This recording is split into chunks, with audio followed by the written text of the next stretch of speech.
سلام تعنا هولنا خبركم تكتاتلتي تلفزيون تግራይ نساع زحزنايوم على زينات حزنا قريبنا لنا زينات الساعه بمراح انا تخلت خفله بمدى ملكت ቋንቋ علم تاع حبوس مسمى سوميا ستوديو تلفزيون تግራይ بمخانين حبرناكم كنا مسي سامو داتا مسانا صنيحكم تكتاتلوا عدينا لنا فلما جن حصرت زينات زعلتينا نابخم كنا بصح لوام قبر خيدان كم ساعه تقربوا تكتاتلنا نملس سلام تعنا هبلي كم يصنحكم خبركم تملكتنا للساعات زمرصنا يوم حصرت زيناتنا باخم كنا بلينا مسانا صنحو كبرتات تجارو خعقبو استبلاشو مثل تግራይ ዳግም كهنصن ዝተቋረጸ ፍሰት ቱሪስት ቀልጢፉ ክጅምርን بتخرت كم زسرح بيرو ባህልን ቱሪዝምን ትግራይ ገሊጹ بمسرت تلمن وسانن حدش كابينه ጊዜያዊ መምሕዳር ትግራይ ቢሮ ባህልን ቱሪዝምን ትግራይ ናይ 100 መዓልቲ መደባት በመሕንጻጽ ናብ ተግባር ዘሸጋግሮ መድረኻት አሳሊጥሎ ከም ሓበሬታ ሓላፊ ቢሮ ባህልን ቱሪዝምን ትግራይ ዶክተር አጽባሃ ገብረ እግዚአብሔር አቀድሙ حدش كابينه ጊዜያዊ መምሕዳር ዘዳለውን ቀጸልት መደባትን ናይ 100 መዓልቲ መደባት እቲ ቢሮን አባላት ፈጻሚት ቢሮ ባህልን ቱሪዝምን ትግራይ ቀሪቡ ተዘቲሉ ኢሎም 14 ሚያዝያ ጠቅላላ ሰራሕተኛታት ኣብ መደባት ጊዜያዊ መምሕዳር ትግራይን ናይ ቢሮ ባህልን ቱሪዝምን ትግራይ 100 መዓልትታት መበገሲ ትልም ቀሪቡ ርእይቶ ዝተባሃበሉ እንትኾን ኣብ ቀጻሊ ስራሕቲ ስሉጥን ግልጽን ግልጋሎት ክህሉ አንፈት ከም ዘቀመጠ ዶክተር አጽባሃ ሓቢሮም ሰራሕተኛታት ቢሮ ባህልን ቱሪዝምን ከም ትሕሉፍ ሙያውን ተካላውን ሓላፍነቶም ብምውጻእ ክብርታት ተጋሩ ክዕቀቡን መሰረት ሓድነት ሰላም ተጋሩ ክኾኑ ተስፋ ህዝብና ክልምልም ድልዋት ምዃኖም ገሊጾም ዝተባላሸወ ምስሊ ትግራይ ዳግም ክህነስ ዝተቋረጸ ፍሰት ቱሪስት ቀልጢፉ ክጅምርን ዝተጀመረ ጽገና ሓድግታትና ተጠናኺሩ ክቕጽልን ድማ ክስራሕ ኢሎም ዶክተር አጽባሃ ገብረ እግዚአብሔር ከም ጸብጻብ ሃፍታይ ባህረ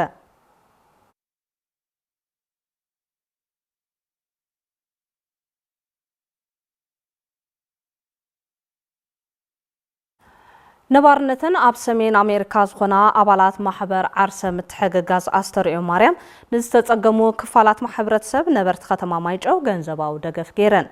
ኣብ ሰሜን ኣሜሪካ ዝነባርነተን ተወለድቲ ከተማ ማይጨው ኣባላት ማሕበር ዓርሰ ምትሕግጋዝ ኣስተርእዮ ማርያም ንጸገም ዝተቃልዓ ደቂ ኣንስትዮ ዝርከብኦም 208 ጽጉማት እቲ ከተማ ልዕሊ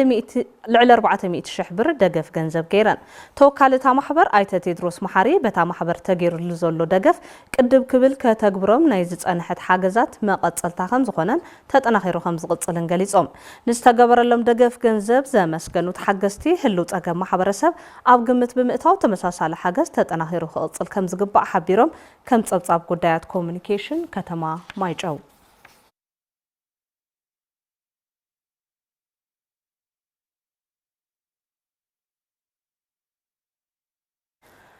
ኣብ ጎቦ ቃንዳዕሮ ልዕሊ 14 ሄክታር ዝሽፍን መፋስስ ብልምዓታዊ ሰፍትኔት ተጠቀምታ ቢሉ ከም ዝስራሕ ቤት ማዘጋጃ ከተማ ዓድግራት ኣፍሊጡ ከተማ ዓድግራት በተደጋጋሚ ብውሕጅ ትጥቃዕ ዘላ ከተማ ያዝበሉ ኣብ ቤት ማዘጋጃ ከተማ ዓድግራት ኣተሓባር ከይዲ ስራሕ ሓምለዋይ ልምዓት ጽባቐ ከተማን ኣይተ ተወልደ በየነ ኣብዚ ዓመት ኣብ ጎቦ ቃንዳዕሮ ልዕሊ 800 መራሕቲ ስድራ ሳተፍሉ ልምዓት ከም ዝስራሕ ረዲኦም ሓላፊ ዘፈር መንግስታዊ ግልጋሎት ከተማ ዓድግራት መምህር ወልዳይ ገብረ ህይወት በወገኖም ኣብ ትሑት መነባብሮ ዝነብር ማሕበረሰብ ልምዓታዊ ሰፍትኔት ተጠቃም ብምዃን ኣብ መነባብሮኡ ዘላቒ ዝኾነ ለውጢ ከምጽእ ክስራሕ ኢሎም ተጠቀምቲ ልምዓታዊ ሰፍትኔት በወገኖም በቲ ልምዓት መፋስስ ከባቢኦም እናልምዑ ተጠቀምቲ ምዃኖም ይገልጹ ርክብ ህዝቢ ከተማ ዓድግራት ከም ዝጸብጸቦ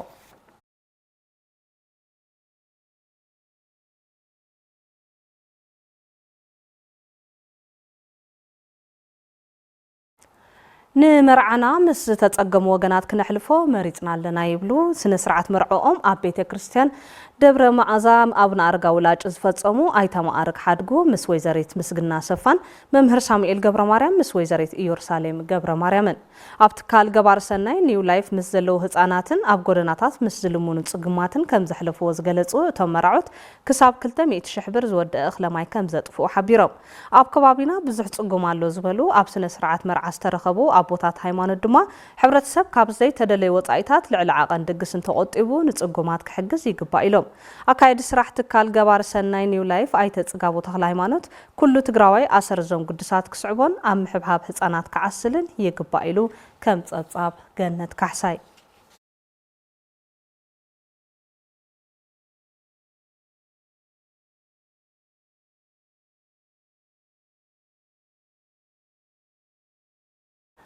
رئيس ሊቃነ ጳጳሳት ካቶሊካዊት ቤተክርስቲያን አቡነ ፍራንሲስ ትግራይ ተአውጅላን ዝነበረ ጆኖሳይዳዊ ኩናት ደው ንኽብል ደጋጊሞም ይሰርሑ ከም ዝነበሩ ካቶሊካዊት ቤተክርስቲያን ሀገረ ስብከት ዓዲግራት ገሊጻ ብደረጃ ዓለም ድምጾም ንዝተዓፈኑ ህዝብታት ድምጽ እናኾኑ ዝመጹ ሓቀኛን ቅዱስን አቦ ነይሮም ክትብል ድማ ካቶሊካዊት ቤተክርስቲያን ሀገረ ስብከት ዓዲግራት በዚ ዕለት መግለጽ ሓዘን ዕላው ኣብ ዝገበረትሉ ኣፍሊጣ ኣብ ከቢድ ድባብ ሓዘን ኮይኖም ምስ ካልኦት ማሕበረሰብ ካቶሊካዊት ቤተክርስቲያን መግለጽ ዝሃቡ አቡነ ተስፋ ስላሴ መድህን ንሱኡና ሰባት ተፈጥሮን ዝጣበቁ ኩናትን ድምጽ ኩናትን ቅጠፍእ ዝምዕዱን ዝጽልዩን ዓብይ ሃይማኖታዊ አቦ ዓለምና ተማልሲ ኢና ክብሉ ተዛሪቦም ብፁዕ አቡነ ፍራንሲስኮ ን56 ዓመታት ኣብ ዝተፈላለዩ ጸፍሕታት ሓላፍነት ኣገልግሎት ቤተክርስቲያን እንትሰርሑ ብፍጹም ተኣማንነትን ልዑል መንፈስ መገልገላይነትን ከም ዝነበረ ድማ ኣረዲኦም ተፈጥሮ ሃፍቲ ሃገራት ብኣግባቡ ክጥቀማሉ ሰብኣዊ መሰላት ክኽበር ኣፈላላይ ሓሳብ ብልዝብ ክፍታሕን ብሓፈሻ ድማ ሰላም ዝሰፈና ዓለም ክትህሉ ምስ ውድብ ሕብራት መንግስታት ብቀረባ ተዋዲዶም ይሰርሑ ከም ዝነበሩ እውን ሓቢሮም ኣብ ትግራይ ዝተኣወጀ ጆኖሳይዳዊ ኩናት እውን ደው ክብል ማሕበረሰብ ዓለም ሓላፍነቱ ክዋፃእን ድምፂ ኮይኖምና እዮም ዝበሉ ብፅኡነቶም ኣብቲ እዋን ኩናት ልዕሊ 20 መግለጽታት ኣብ ዙርያ ትግራይ ጥራሕ ዕላው ምግባሮም ኣረዲኦም بعرفتي إتم عبي مرحة هايمانوت بيت كريستيانا تسمع حزن تجلس زبلو بتو أبنة تصفى سلاسة مدهن نعرفتي أبنة فرانشيسكو سعيبو بستفل علي من قدي كاوش تعدن وطأن حزنهم بمقنات صنعات نزتمنى لنا كلهم دما نمسكني لهم أبنة فرانشيسكو رسالك أب أباسات كوينم نعسر تخلت عمتاس قلقلو كوينم مبل كل تميسون سوسان شدشتن رسالك أب أباسات كم زنور دما زرخبنا يحاوريت هاي رد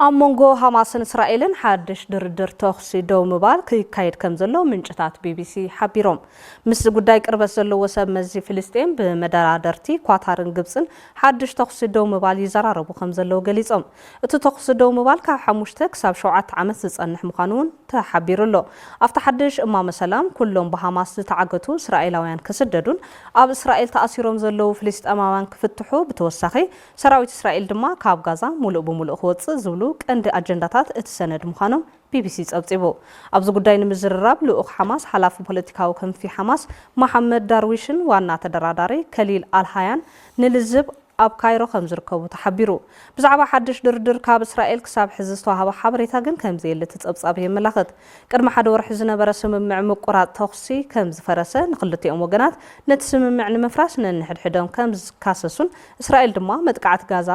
ቀጽላ ከም ዘላ ይፍለጥ ከም ጸብጻብ ወያን ተብዝነ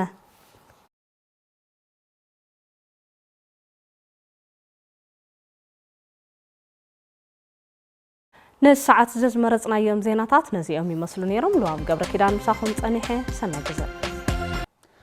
حصرتي زيناتات زعلت تخطاتيلنا تمليسنا زخوركم تملكتنا حزد ما بزرزرنا بنريم زيناتات زعلت كنسجر ውድብ ሳልሳይ ወያነ በጊዜያዊ መምሕዳር ፕሬዚደንት ታደሰ ወረደ ኣብ ቀረባውን ዝተጣሸ ካቢኔ ጊዜያዊ መምሕዳር ንኹለን ውድባትን መሓውር ሓፋሽ ማሕበራትን ዝሓቆፈ ይኮነን ኢሉ እቲ ውድብ ነዚ ዝገለጸ ኣብ ህልው ኩነታት ፖለቲካ ትግራይ ኣድሂቡ ንማዕኸናት መራኸብቲ ሓፋሽ ትግራይ ጋዜጣዊ መግለጺ ኣብ ዝሃበሉ እዋን እዩ መራዊ ተስፋይ ከም ዝስዕብ ቀርቦ እዩ أمرار حود بسال ساي ويانا أبى هلو كنتات بوليتيكا تجراي أديبو نمعقنات مرخبتي حفاش تجراي جازيتا ومجلسي بوم صانحيت جزاوي من محدار كميك أصل كم زغل مسز ملكتهم أكلات بمزراب كخون نير جوز بلو تم أمرار حم حزيز تشمع جزاوي من محدار نخلن ودباتن محاور حفاش محوراتن زحافة أيكون نبلوم تجدز صانحيت زود له كميك أصل هم زلوا تأيك خون زلوا مسز ملكتهم كلهم بوليتيكا حالتات تجراي ميت غيرها بسلامة من قدي تجزاو بمحدار كم بحدش كنت عايشنا تجربه حقافي كم زي كنا تخيلوا بروسس زنارة عويس أجن كم زنارنا نايفت أطرات أجن كم زنارة سلسلة تقريبا تلاقى كم جالس يو بتمس أو ريخا قالوها قديف خاص أطولنا جريخنا أو قروا مع التتاتجن تجورو صراحة تدرينا تقرأي ناوي يتخيل لنا تعينت أجمعات يوم يمثل الله تو ناي بحيل علوا منقسم مقبر بعلو لمسوا بتجري ከቢድ ዝኾነ ምክፍፋል ሃምለሎ እዩ እቲ ዝተጣየሸ ጊዜያዊ መምሕዳር ንሓደ ውድብ ጥራሕ ዘማእኸለን ዘይፍትሓውን እዩ ዝበሉ እቶም ኣመራርሓ ህዝቢ ትግራይ ኣትይዎ ካብ ዘሎ ዓዘቕቲ ፀገም ንምቅላል ብሄራዊ ፃውዒት ጉባኤ ክሳለጥ ከም ዘለዎ ድማ ይፅውዑ ሎም ፖለቲካዊ ሓይልታት ትግራይ ዘለዎም ሓሳብ ሒዞም ቀሪቦም ሳልሳይ ወያነ ትግራይ እውን ከም ሃገሩ ኣብቲ ብሄራዊ ጉባኤ ናይ ባዕሉ መፍትሒ ሓሳብ ሒዙ እዩ ዝቐርብ እቶም ካልኦት ፖለቲካዊ ሓይልታት እውን ናይ ባዕልና መፍትሒ ሓሳብ ኣለና ኢልዎም ነዚ ከዓለለ ዘማእኸል ኮሚቴ እውን ተጣይሹ ትግራይ ከሻግር ዝኽእል ንቐፃሊ ብጊዜያዊ ምምሕዳር ናተማሓደረ ስለለይ ትነብር ዝተመረፀ መንግስቲ ክህልዋ መንግስትነት ክትውንን እቲ ብሄራዊ ጉባኤ ቀንድን ወሳንን ናይ ትግራይ መፍትሕታት ዝበሃሉ ብምልኦም ኣብዚ ብሄራዊ ጉባኤ ክንመያየጠሎም ንኽእል ኢና ብሄራዊ ዕርቂ ልብል ኣካል ኣሎ ኦኬ እታ መፍትሒ ኢሉ ሒዝዋ ልመፅእ ላፍታ ብሄራዊ ጉባኤ ሒዝዋ ይመፅእ ፖሊሲ 00 ልብል ኣካል ኣሎ እሱ እውን ሒዝዋ ይመፅእ ሳልሳይ ወያነ ጊዜያዊ ምምሕዳር ካብዚ ብሄራዊ ጉባኤ ብስምምዕነት ምስ ሓላፍነቱ ክወፅእ ኣለዎ ይብለሎም ንሕና እውን ሒዝና ንቐርብ ካሊእ እውን ከም ኣብ ትግራይ ግን ድሕሪ ብሄራዊ ጉባኤ ብሄራዊ ስምረት እውን ይህሉ ኣብ ክልተ ዕጡቃት ሓይልታት ዘለዎ እውን ትግራይ ናብ ሓደ ትመፅእ ኮርዩ ድሕሪ ከዚ ካብ ትግራይ ዝወፅእ እውን ኣይህልን እቱ ካቢኔ ምስ ምርጫ ቦርድ ኢትዮጵያ ኣብ ሓያል ናይ ሕጋዊ ከይዲ ይመለሰለይ ኣይመለስ ይብል ኣብ ክርክር ዝርከብ ሙዚ ተታሒዝ እውን ህዝቢ ትግራይ ላብ ሓደጋ ከእትብ ብልኽእል መልክዑ ገና ኣብ ከይዲ ንሃለየ እቲ ካቢኔ ከም ጠቕሊሉ ሕወሓት ብሒትዎ ክበፅእ ተሓቓፋይነት ይትረፍ ጠቕሊሉ ናብ መውሓት ከይዲ ሒዙ መፅኡ ኣሎ ንትግራይስ ንቅድሚትስ ኣብ ዲሞክራሲ ኣብ መረፃ ኢለ መላኸት ልብል ተኮይኑ ዲሞክራሲን መረፃን ኣብ ትግራይ ቦታ ሃምለይብሎም ነዚኦም ልከታተሉ በዓል መዝታት እውን ክህሉ ሃምነ ይኽእሉ ካብቲ ስትራክቸር ደረጃ ምርዳእ ይከኣል ማለት እዩ ቦርድ መረፃ ኢትዮጵያ ኣብ ጉዳይ ዓሲምባ ዲሞክራሲያዊ ፓርቲ ኣመልኪቱ ኣብ ዘውፅኦ መግለፂ መጋቢት 23/2017 ዓ.ም ኣካይደዩ ኣብ ዝበሉ ኣኼባ ስዒቡ ሚያዝያ 14/2017 ዓ.ም ኣብ ዘውፅኦ ዕላዊ መግለፂ ዓሲምባ ዲሞክራሲያዊ ፓርቲ ከይዲ ምዝገብኡ ዘይወደአን ብቦርድ መረፃ ኢትዮጵያ እውን ሕጋዊ ጊዜያውን ቀዋሚ ነፍልጦ ከም ዘይተዋህቦ ዕላዊ ገይሩ ኣብዚ መዳይ ኣመልኪቱ ቴሌቪዥን ትግራይ ንኣመራርሓ ዓሲምባ ዲሞክራሲያዊ ፓርቲ ንዝበሉ ኣይተ ዶሬስ ጎደም በስልኪ ሓቲቱ ኣብ ዝረኸቦ ምላሽ እቲ ብቦርድ መረፃ ኢትዮጵያ ወፂ ዘሎ መግለፂ ዘይንፈልጦን ዲሞክራሲያዊ ነካይዳ ዝተኸተለ እዩ ድማ ኢሎም ኢየሩሳሌም ገብረመድህን ተወሳኺ መግለፂ ምናልባት ኣብቲ ናይ መረፃ ቦርድ ተለጢፉ ርኢናዮ ኣለና ካብኡ ወፃኢ ግን ብደብዳቤ ይኹን ዋላ ብስልኪ ዘፍለጡና ነገር የለን ማለት ካሊእ ግዜ ዝኾነ ውሳነታት ክህልው ተለዉ ብደብዳቤ እዮም ዘፍልጡና እዚ ግን ብደብዳቤ ኣይፍለጡናን ብስሩ እውን ዝነገሩና ነገር የለን ቅድመ ህዝብ እውን ያው ንሕና ከውድብ ክነማልኦ ዝግበአና ነገራት ብምሉእ ኣማሊእና ያው ቅድምታ ናይ ፅንተታዊ ኩናት እውን ኩሉ ነገር ኣማሊእና ወዲእና ጉባኤው ናካይና ተቐባልነት ረኺቡ ነይሩ መረፃ ቦርድ ተቐባልነት ረኺቡ ዝጎደለኩም ይብልና እንተህልና ብድሕሪት ድሕሪ ፅንተታዊ ኩናት እውን እቲ ዝተቋረፀ ማለት ሕጋዊ ኣፍልጦ ከይሃቡና እናሃለና ናብ ፅንተታዊ ኩናት ኣቲና ስለዘነበርና ብድሕሪኡ ክንቀፅል ኢልና ድሕሪ እቲ ፅንተታዊ ኩናት ኣመልኪትና ፅቡቅ ቀፅሉ ተባሂልና ድሓር መጨረሻ እቲ ዘካየድኩምዎ ጉባኤ መረፃ ቦርድ ተወከልቲ ስለዘይነበርዎ እቲ ጉባኤ ድገምዎ ኢሎሙና ኦኬ ክንደግሞ ኢና ንሱ ምንም ችግር የለን ሕዚ ግን እቶም ዋና ኣባላትና ዘለዎ ከባቢ በዚ ዞባ ምብራቅ ብፍላይ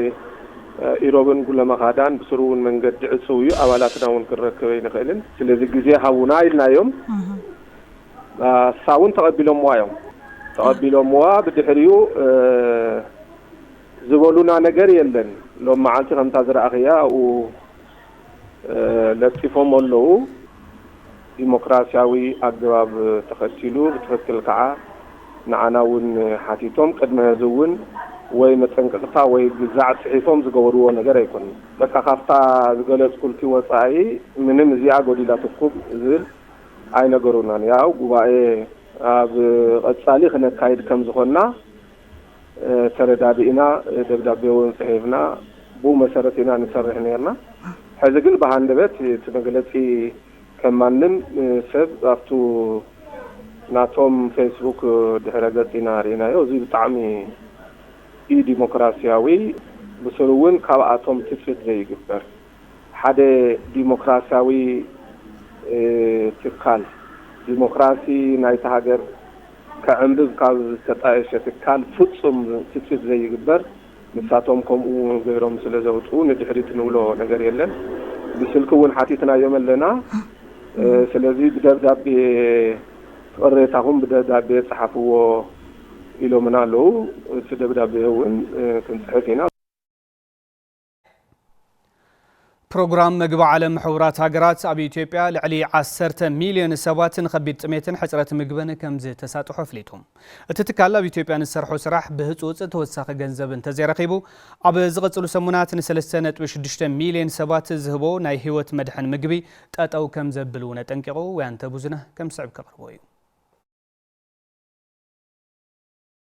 ፕሮግራም ምግቢ ዓለም ወደብ ሕቡራት ሃገራት ኣብ ኢትዮጵያ ልዕሊ 10 ሚልዮን ሰባት ንከቢድ ጥሜትን ሕጽረት ምግብን ከም ዝተሳትሖ ፍሊጡ እቲ ትካል ኣብ ኢትዮጵያ ንሰርሖ ስራሕቲ ብህጹጽ ተወሳኺ ገንዘብ እንተዘይረኺቡ ኣብ ዝቕጽሉ ሰሙናት ን3.6 ሚልዮን ሰባት ዝህቦ ዝነበረ ህይወት ኣድሕን ሓገዝ ምግቢ ደው ከም ዘብል እውን ጠንቂቑ ዝረአ ዘሎ ወሳኺ ጥሜትን ሕጽረት ምግብን ኣብታ ሃገር ብዝተፈጠሩ ዝተፈላለዩ ጸገማት ከም ዝኾነ እቲ ትካል ኣብ ዘውፅኦ መግለጺ ኣመልኪቱሎ ጎንጽታት ዞባዊ ዘይምርግጋእን ምምዝባልን ካብቶም እቲ ትካል ዝጠቐሶም ምኽንያታት እዮም ኣብታ ሃገር ዝረአ ዘሎ ቅልውላው ቁጠባን ድርቅን ምኽንያት ናይቲ ናወሰኸ ዝኸይድ ዘሎ ጥሜትን ሕጽረት ምግብን ከም ዝኾነ እውን ክጠቅስ ጸኒሑ እዩ ፕሮግራም ምግቢ ዓለም እዞም ጸገማት ሚልዮናት ሰባት እኹል ምግቢ ከይረኽቡ ገይርዎም ኢሉሎም ፕሮግራም ምግቢ ዓለም ከባቢ 3 ሚልዮን ህዝቢ ብሰንኪ ጎንፅን ሓደጋ ኩነታት ኣየርን ካብ ገዝኦም ከም ዝተመዛበሉ እውን ጠቒሱ ኣብ ኢትዮጵያ ዘሎ ደረጃ ሕጽረት ምግቢ ኣሰካፊ እዩ ዝበለ እቲ መግለጺ 4.4 ሚልዮን ነፍሰ ጾራት ዘጥብዋ ኣዴታትን ሕጽረት ምግቢ ዘለዎም ህጻናትን ህጹጽ ሕክምና ከም ዘድልዮም ኣፍሊጡ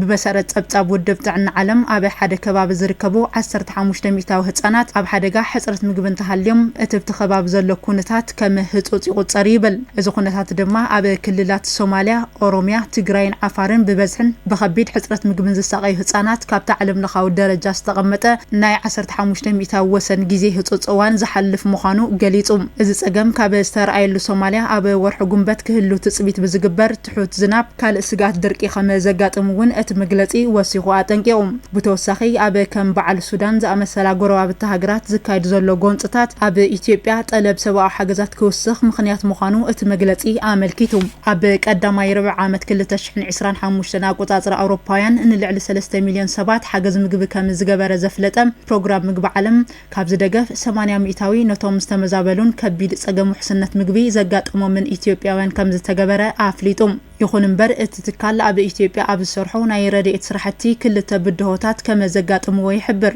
እቲ መግለጺ በቐንዱ ዝጠቐሶ ብድሆ ድማ ምስ ተበጻሕነት ዝተኣሳሰር ምዃኑ ተመልኪቱሎ ጎንጽን ጸጥታዊ ስጋትን እቲ ትካል ዝገብሮም ዘሎ ስራሕቲ ሰብኣዊ ረድኤት ዕንቅፋት ከም ዝኾኑ እውን እቲ ካልኣይ ጸገም ድማ ሕጽረት ገንዘብ ምዃኑ የረድእ ፕሮግራም ምግቢ ዓለም ካብ ዝመጽእ ወርሒ ሚያዝያ ክሳብ መስከረም ኣብ ኢትዮጵያ ንዝገብሮ ስራሕቲ 222 ሚልዮን ዶላር ሕጽረት ምወላ ከም ዘጋጠሞ እውን ኣፍሊጡሎ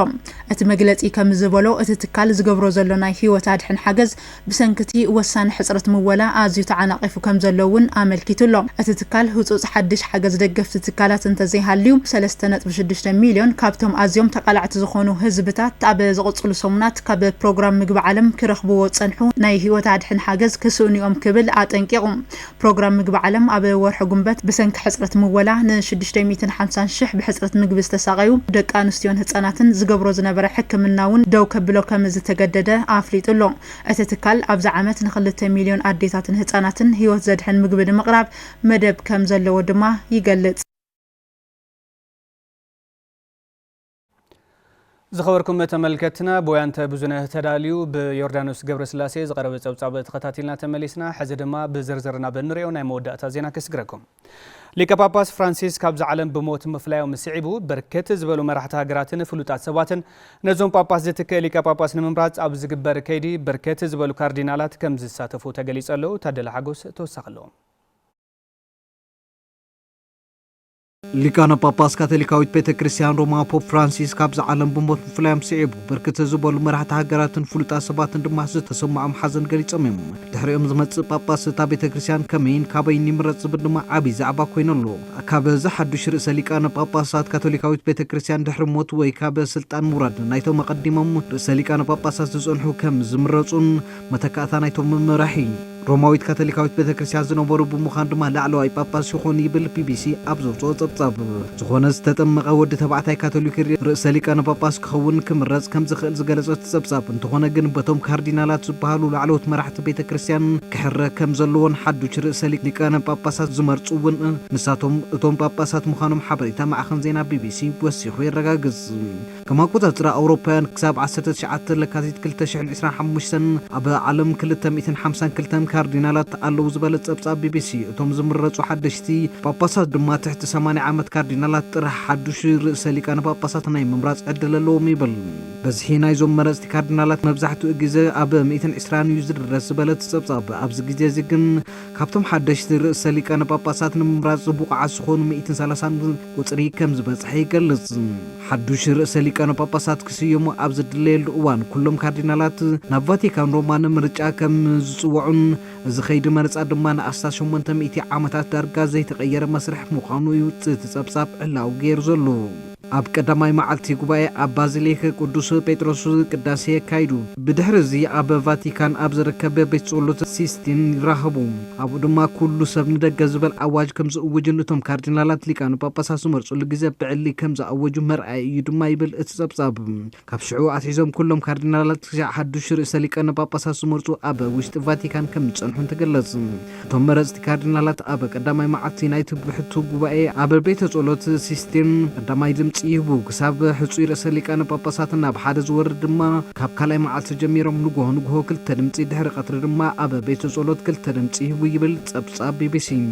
ኣብቲ ድምፂ ነፍሲ ወከፍ ካርዲናል ስም ናይቶም ዝመርፅዎም ሕፁይ ኣብ ወረቐት ድምፂ ብምሃብ ኣነ ንርእሰ ሊቃነ ጳጳሳት እከለ እመርፅ ዝብል ድምፂ መውሃቢ ፅሑፍ ብዝሓዘ ወረቐት ድምፆም ከም ዘስምዑ እዚ ፀብጻብ ዘመላኸቶ ኮይኑ እቲ ድምፂ ምስጢር ክኸውን እቶም ካርዲናላት ንቡር ቅዲ ኣፀሓሕፋ ኢዶም ከይጥቀሙ ይንገሮም ድማ ይብል ኣብ መወዳእታ ካልኣይ መዓልቲ ንጹር ተዓዋቲ እንተዘይተለልዩ ሳልሳይ መዓልቲ ንጸሎትን ኣስተንትኖን ዕድል ይወሃብ ድምፂ ምሃብ ግን ከም ዘይፍጸም ዝገለጸት ፀብጻብ ብድሕሪኡ ድምፂ ምሃብ ከም ልሙድ ይቕፅል ድማ ይብል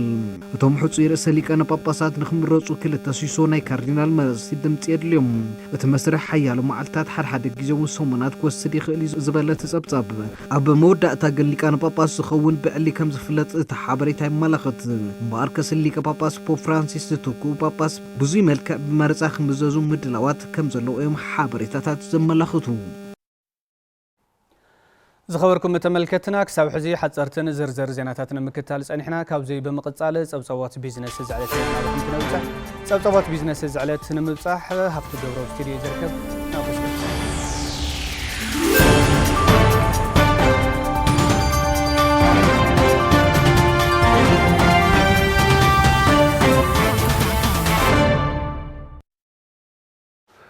يمسكن أتقلتي سلام طعنا هبلي زخوركم تملكتنا نزعل الزحرنا يوم زيناتات بيزنس حيزا قريبا لهون مكتتالكم عديم فلما محبر هنسات كل مداي مأخل عداقات دقف مقالة قطباو من كسغاس تقرين مع بايت سرح كمزل لافليتام تا محبر كالاي حفشاو قبايا كايدالا قبر مدن تولد مدن تختاتي الولو محبر هنسات كل مداي مأخل عداقا دقف مقالة بسنكس انت تاوكينات كاب كل العفار استفنا قالو تقارن جناحت مكينة ايتو جبت بزنور وجنات استمسرتت محبريان اتا محبر ابالاتا ابوشت حد عامتن شمون تورحن لعل حموشت مئت زبس حنتخون زاقير زلوا معبالن كسال سرحتنا ملكيتا مس ابالاتان مدركت اكلاتن زتا كايدام اتا محبر مس مدركت تكالات بموداد حقن سرعتن تختيلا جميراتو زلا سرحت معقارن مودابن بمتنخار ቁጠባዊ ምንቅስቃስ ትግራይ ንምዕባይ ክትሰርሕ ይግባእ ኢሎም እቶም ተሳተፍቲ ኣብ ሓላፍነት ዘለዉ ዓበይቲ ሰብ ሞያታት ብዝተፈላለየ ምክንያት እናረኸብና ስልጠና ንወስድ ሰነዳትና ብዝገርም ዝተጻፈፈን ፀረየን ናይ ገንዘብ ኣትሕዛና ዘይሕጋዊ ዝኾነ ኣትሕዛ የለን ታ ኦዲት ኣብ ሰዓትኩም ገሩ ትብል ግን ተቐቢልና ያለና ዓድካ ኢንቨስት ምግባሩ ታ ዋጋ ከም ዘለዎ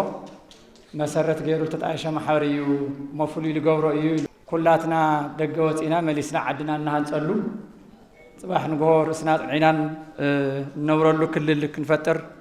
ኣብ ትገብርዎ ጉዕዞ ድማ ዓለም ለኸ ባንክ አንበሳ ኩሉ ግዜ ያው ኣብ ጎንኩም ምዃኑ ክሕብረኩም ፈትየ ብዙሕ ባህርያት ኣለና ግን ካብቲ ጽቡቕ ባህርያትና ግን ኣብ ኢንቨስትመንት ዘለና ትኹረት እዩ ውዕል ፕሪቶሪያ ምስ ተፈረመት ያብ ቀጥታ ኩላትና ብብትና ተወደብና ብዙሓት ኢንቨስትመንታት ተጣይሾም እዮም ከማኹም ዝበለ ትግራይ ኸዚ ላብ 94 ማሕበራት ኣለዋ ካብዚአን ተን 80 ገለ ኣዋናእን ዓቂረን ዝሰርሕ ኣለዋ ማለት እዩ ልዕሊ 2.5 ቢልዮን ዝኣክል ዕርሺ ተዓቂሩ ኣሎ ብኸምዚ ዝኣክል ማሕበራት ማለት እዩ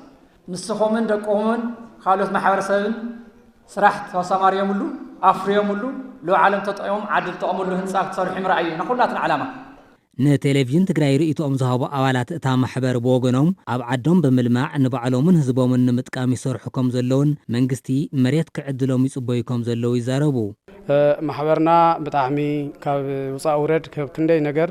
ካብ ዓፋር ተመዛቢልና መፂና ዘጣየሽና ኢና ሕጂ ግን በቃ እዚ ጌርና መንግስትና እዚ ርእዩ ጽቡቕ ትኹረት ንኽገብረና ኢልና እስካዕ ሕዚ ብዛዕባ ናይ መሬት ጥያቄ ብዛዕባ ገለመልታት በፂሕና ኢና 9 ገለን ሚልዮን ኣለና እዩ ዝቕመጥናዮ ገንዘብ ስለዚ ንሱ ርእዩ ምስቲ ዘሎ እንቅስቃሴና ርእዩ ናይ ዕዳጋ ማእኸል ክበና ኢልና ኢና ጀሚርናዮ ናብ ህዝብና ናብ ማሕበርና ከም ሃገር ተጠቀምቲ ኮይና ክንነብር ኢና ንደሊ ስለዚ ኣብ ጽቡቕ ደረጃ ኣሎ ክቕፅል ከምኡ ኢሉ እውን ክቕፅል መንግስትና እውን መሬት ክንኽበና ብልግዚ ምኹን ብዘሎ ንሕና ሰሪሕና ዓድና ክንጠቅም ንህዝብና ሰራሕተኛም ዘሎ ካሊም ዘሎ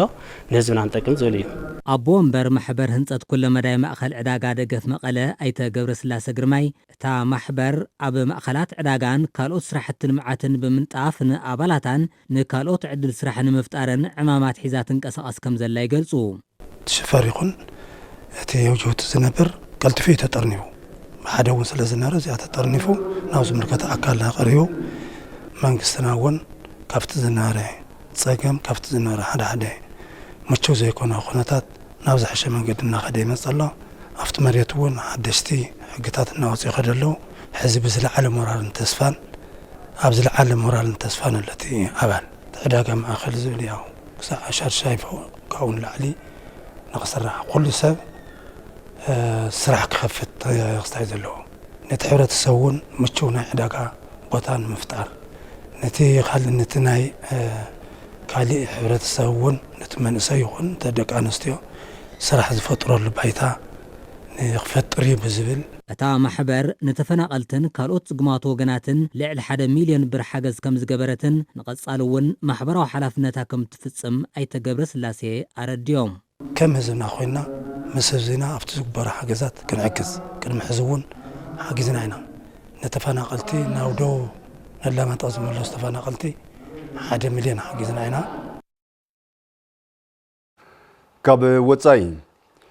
ኣብ ቻይና ጊዞ ኣብ ዝተባሃለ ጎቦ ዝለምዕ ዘሎ ቆጽሊ ሻሂ ዝለዓለ ቁጠባዊ ረብሓ ይህብ ከም ዘሎ ሲጂቲኤን ዘዘራረቦም ነጋዶት ከባቢ ገሊጾም እቲ ኣብ ጎቦ ዝለምዕ ዘሎ ቆጽሊ ሻሂ ቁጠባዊ ረብሓ ካብ መሃብ ተወሳኺ ሚዛን ተፈጥሮ ኣብ ምሕላው እውን ዕዙዝ ተራ ይፃወት ከም ዘሎ እዩ ተሓቢሩ ዘሎ እቲ ቆጽሊ ሻሂ ኣብ ጎቦ ዝለምዕ ብምዃኑ ዝተፈላለዩ ሕማማት ዝከላኸል ኣሚኖ ኣሲድ ዝሓዘን ፍሉይ መቐረት ዘለዎን ከም ዝኾነ ድማ ጸብጻብ ሲጂቲኤን የመላኽት ነበርቲ ተኸባቢ ብወገኖም ኣብዚ ጎቦ ዝለምዕ ቆጽሊ ሻሂ ክንጥቀም ከለና ብመሰረቱ ኩሉ ዘማልአ ማለት እውን ሓመድ ኣየር ጠልን ብርሃንን ዘለዎ ውህብቶ ንረክብ ኣለና ከም ዝበሉ እዩ እቲ ጸብጻብ ዝሕብር ከምዚ ዓይነት ጎቦታት ዝወነነት ትግራይ እቶም ጎቦታት ኣልሚዕኻ ናብ ረብሓ ንምልዋጥ ዝተዋደደ ጻዕሪ ህዝብን መንግስትን ይሓትት ክብል ንሲጂቲኤን ጸሪሑ ታደለ ዳኘው ከም ዝጸብጸቦ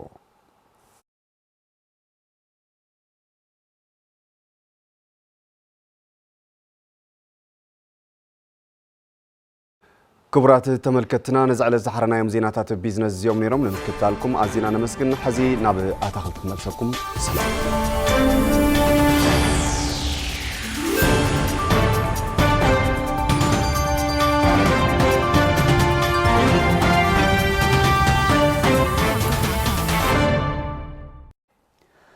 يغني اللي أفتو زيناتاتنا نقص اليوم زخبركم تملكتنا زيناتات تلفزيون تجراي كاب قطعة فنوسات لاي تلفزيون بتوسخي بفيسبوك نيوتيوب وناب قطعة فنوين نركب بزوم استفلا اليوم مراستا زيناتات تلفزيون تجراي كتكتلو عديمة ناب صوت سبورت يخسركم صوت سبورت وش تعدنوا عندما بمسارحنا حيلهم كيروس يقرب سنة كتاب سلام متعنا هبنا دحين دصنيحكم زخبركم تملكتنا نسعز بلنا حبريتا سبورت حزنا غريبنا سنة مكتسال نغانتا كورس اغر زالامبسا زغبر فاينانساو دغاف كطناخري غبا كبلو ابالات ساغانتا غليصوم حلف عقار كم سب قربوي أبا زوا مبرا أبا استخير ودر وانچا بانكان بسام شامبيون زخونه تغانتا كورس اغر كتما زالامبسا خلأ يزور ودر وانچا بانكان بسام بزحشه منقساس أبا مدلاو كمتركب تزاوتي تغانتا نواي محري تمسغنا شبرنه تمسغن تسفال من يزاربو غانتانا بزح زلته درجه بتعم دس بالملعل نمران تركب نا حزون ناي تግራይ ملع شامبيون ناي كلبات انبسا كابنيو ناو ساتفيا نتجواتا صبق زخونه زግጅት ናግብርና نركب انتقاصال زل اب اكسوم زخيد نفتن 24 مرت بكل درجه سلاز حلفت نزيون اب صبق زونه ترينينج تركبلا بسنكي باجت ناي مخاد عدلنا اطراطار نغيرني نا كومتي قداماي زور دغفنا نوركم تولد عتن فتوت زالمبسان حزونكم دغفكم نغيف لينا وانا سلطان تاغانتا ورده باراخن مكتلا سلطاني دسالن عقبين كانتا كوساغر كتما زالمبسا زلوا راي اب جاف نمبصح مدلواتا ولا كان توغنت زلوا حصرت باجت غن فتنا كم زخنا يغلصوم زحلفنا يزوا امرا چامبيون كوينا اينا حجها قصالي اب كتما كسوم زغبر وددر زحشه زግጅት غيرنا لنا ناي تግራይ وكيلنا نفتنا ኢትዮጵያ ክልል ክለብ ቻምፒዮን ንምخد ዝተخالنا صبق سرحه تسريحنا لنا نتحجزنا اينا مصينا بتخكلش كحج نحجزينا تحجز ግን اخو ليكونن تولد عدي فتاو ختما زالامبسا اي نحجزنا المصيو سخا استخاله متس كحج نغا زحجز يحجزنا اي دحر حجون حجزناتو يزلينا يا كم تقدم حج تقبروا زنوركم ايديت قالكم دغافكم نختقصلوا ايتدلي ስለዚህ እንደحر زي اغيرنا عن دحر نابخسم كيدنا نملا تግራይ እንደحر كيدنا نفط ملا تግራይ صواتا እንደحر كيدنا خا شامبيون زي نخونلو مخنيات ايكهلون بريزيدنت غانتا كوس اغر كتما زالامبسا دانيال غبر مسقل بغدو تسفا زلوم سغنات حيزات انقساس زلا غانتايان نزوم تسفا زلوم مناسي حلمهم نكغادما دغاف كل محبرسب كام زادل يغلص غانتا عسرو اغري كتما زالامبسا كاب علتنا علت بزريوم زلو ناي بقعت منقساس ኣብ ከይዲ ጽቡቕና ኾነ ይዝርከብ ዘሎ በተዝነበሮ ፋይናንሳዊ ዓም ዋላ እና ተሸገረውን ያው ቻምፒዮን ከም ዝኾነ ዝፍለጥ ኮይኑ ሕዚ ድማ ያው ናፍቲ ካልኣይ ዙር ክንከይድ ዝግጅት ኣብ ዝገበርናሉ እዋን ድማ ያው ናይ ፋይናንሳዊ ጸገማት ተጋጢምናሎ ያው ሕዚውን ብተመሳሳሊ ተጻውዒት ንስኡ ዝቕርብ ሚያዝያ 18 2017 ዓመተ ምህረት ካልኣይ ዙር ውድድር ዋንጫ ባንክ አንበሳ ንዞባ ምብራቅ ወኪለን ካብ ዝሳተፋ ጋንታ ሓንቲ ጋንታ ኩዕሶ እግሪ ከተማ ዛላምበሳ እያ نوح رأي بمحاز ناب زعبي درجة نبصح زوهابهم زلو مسارتاو سلطنا كوعس اغري باغبابو يسرح ملاهم سلطنتي سجنات كوعس اغري قيانا تزاريبهم نصبصاب برهانه بينه زمن برهانه كم سب قربوي سجنات إلناتان يرجالم إسرائيل أفوركن مورهتو كيدرن أبي تحت 13 عام كل عد مستطرنفو سلطنت مأخل مسلطن كوعس اغري قيانان تخونو زوهابهم زلو مسارتاو سلطنا كوعس اغري باغبابو يوسدو مهلاهم يزاربو أصومن كلتا غزي